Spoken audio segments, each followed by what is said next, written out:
Hello friends, welcome back general knowledge genius. दुनिया के किन देशों में टीचर को सबसे ज़्यादा सैलरी मिलती है? आर्थिक सहयोग और विकास संगठन ने अपनी एक रिपोर्ट में दुनिया के उन देशों के बारे में बताया है। NBSP है जहां टीचर की सैलरी सबसे ज़्यादा और सबसे कम है। सबसे ज़्यादा सैलरी देने वाले देशों की सूची में प्रथम स्थान पर लक्ज़मबर्ग का नंबर आता है, जहां पर एक हाई स्कूल के फ्रेशर टीचर की शुरुआती सैलरी लगभग $80,000 है, जबकि सबसे अच्छा टीचर सबसे अधिक सैलरी उसकी $1,35,000। जाने पाकिस्तान के स्वात जिले में मिले 1300 साल पुराने भगवान विष्णु के मंदिर के बारे में आज हम पढ़ेंगे। 19 नवंबर 2020 को पाकिस्तानी और इतालवी पुरातात्विक विशेषज्ञों ने उत्तर पश्चिमी पाकिस्तान के स्वात जिले में बारीकोट गुंडई में खुदाई के दौरान एक पहाड़ में 1300 साल पुराना हिंदू मंदिर खोज निकाला है। किन देशों में भारतीय करेंसी मान्य है और क्यों? दुनिया का लगभग 85% व्यापार अमेरिकी डॉलर की मदद से होता है। दुनिया भर के लोग लगभग 39% कर्ज अमेरिकी डॉलर में दिए जाते हैं और कुल डॉलर की संख्या के 65% का इस्तेमाल अमेरिकी के बाहर होता है। इसलिए विदेशी और बैंकों देशों में अंतर्राष्ट्रीय व्यापार ज़रूरत होती है। यही कारण है कि डॉलर को अंतर्राष्ट्रीय व्यापार करेंसी भी कहा जाता है। भारत द्वारा अफगानिस्तान में बांध का निर्माण क्यों किया जा रहा है और इससे पाकिस्तान पर क्या प्रभाव पड़ेगा? भारत सरकार द्वारा अफगानिस्तान में सामुदायिक विकास परियोजना के चौथे चरण की शुरुआत की जाएगी। इसमें 80 मिलियन अमेरिकी डॉलर की लगभग 150 परियोजनाएं शामिल हैं। आइए आज जानते हैं दुनिया के ऐसे आविष्कार जिनकी मृत्यु उन्हीं के आविष्कार से हुई। आवश्यकता ही आविष्कार की जननी होती है और यही आवश्यकता की खोज मनुष्य को सूचनागार बना देती है। मनुष्य की प्रकृति जिज्ञासा वाली होती है, जो इन्हें विभिन्न घटनाओं को समझने में प्रेरक का काम करती है, परंतु यह एक जोखिम भरा कार्य भी होता है। आपको हम इस लेख के जरिए दुनिया के ऐसे आविष्कारों के नाम बताने जा रहे हैं जो इतिहास के पन्नों में अमर तो हो गए हैं, परंतु उनका खुद का आविष्कार उनकी मौत का कारण बना। William Bullock, Marie Curie, Alexander Bogdanov, हॉरेसेल्स नहल्ले। राफेल विमान की क्या विशेषताएं हैं?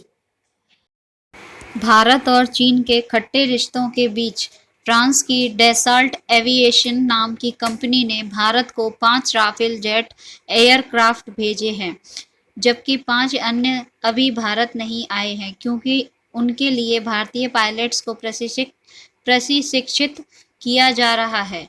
राफेल 36,000 फीट से लेकर 50,000 फीट ऊंचाई तक उड़ान भरने में सक्षम है और इसकी रफ्तार 2,222 किलोमीटर प्रति घंटे है। दुनिया में पांचवी पीढ़ी के लड़ाकू विमानों की सूची।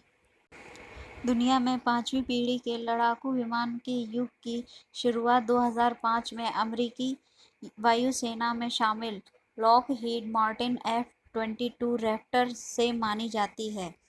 आज पांचवी पीढ़ी के लड़ाकू विमान भारत, चीन, रूस, जापान, तुर्की, यूरोप और दक्षिण कोरिया जैसे कई देशों के पास या तो बन चुके हैं या विकास के चरण में हैं। आइए आज इनके नाम पढ़ेंगे। बोइंग साब चेंगटू उन्नत मध्यम लड़ाकू विमान HAL AMCA HAAL Sukhoi HESA F313 Qaher KAI KF-X Lockheed Martin F-22 Lockheed Mitsubishi X2 Northrop Grumman Northrop McDonnell Douglas. Bharat और चीन के बीच पंचशील समझौता क्या है? पंचशील या शांतिपूर्ण सह अस्तित्व के 5 सिद्धांत पर पहली बार औपचारिक रूप से भारत और चीन के तिब्बत क्षेत्र के बीच व्यापार और शांति के समझौते पर 28 अप्रैल 1954 को हस्ताक्षर किए गए थे। यह समझौता तत्कालीन प्रधानमंत्री जवाहरलाल नेहरू और चीन के पहले प्रीमियर चाओ एन लाई के बीच हुआ था। एलएसी समझौता, जिसका उल्लंघन चीन ने किया है। भारत एक ऐसा देश बन गया है जिसके चारों ओर सीमा विवाद पनप चुका है, लेकिन भारत और चीन के बीच सीमा विवाद ही सबसे अहम माना जाता है। पाकिस्तान के साथ लगने वाली लाइन ऑफ कंट्रोल पर लगभग हर हफ्ते गोलीबारी की घटनाएं होती रहती हैं, जिसका भारतीय सैनिक भी माकूल जवाब देते हैं।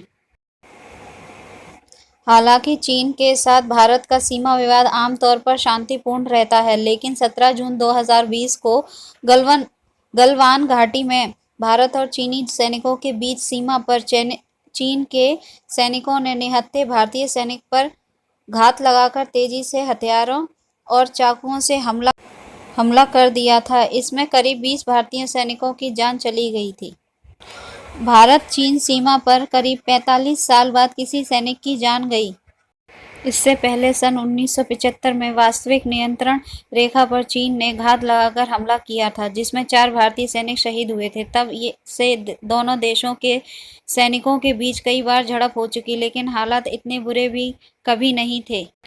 भारत चीन के बीच सबसे बड़ी लड़ाई 20 अक्टूबर 1962 को शुरू हुई थी, जो कि करीब 1 महीने तक चली थी। यह भारत ने युद्ध में बिना किसी तैयारी के लड़ा था और भारत ने अपनी वायुसेना का इस्तेमाल भी नहीं किया, जिसके कारण भारत यह युद्ध हार गया और तत्कालीन प्रधानमंत्री जवाहरलाल नेहरू की कड़ी आलोचना हुई थी। भारत बना यूएनएससी का गैर स्थायी सदस्य। जानिए इस सदस्यता के प्रमुख लाभ क्या हैं। संयुक्त राष्ट्र यूएन आधिकारिक तौर पर 24 अक्टूबर 1945 को अंतर्राष्ट्रीय शांति और सुरक्षा बनाए रखने के लिए एक अंतर सरकारी संगठन के रूप में अस्तित्व में आया था। यूएनएससी 15 सदस्यों से बना है, जिसमें 5 स्थायी और 10 गैर स्थायी सदस्य हैं। 17 जून 2020 को भारत को 2 साल के लिए गैर स्थायी सदस्य के रूप में चुना गया है। क्या भारत चीन के उत्पादों का बहिष्कार कर सकने की स्थिति में है? Boycott Chinese product. वर्तमान में भारत और चीन के बीच सीमा विवाद के कारण युद्ध जैसे हालात बन रहे हैं और लाइन ऑफ एक्चुअल कंट्रोल यानी एलएसी पर लड़ाई के कारण दोनों देशों के कुछ सैनिक भी मारे गए। ऐसे हालात में यह बात जोर पकड़ती है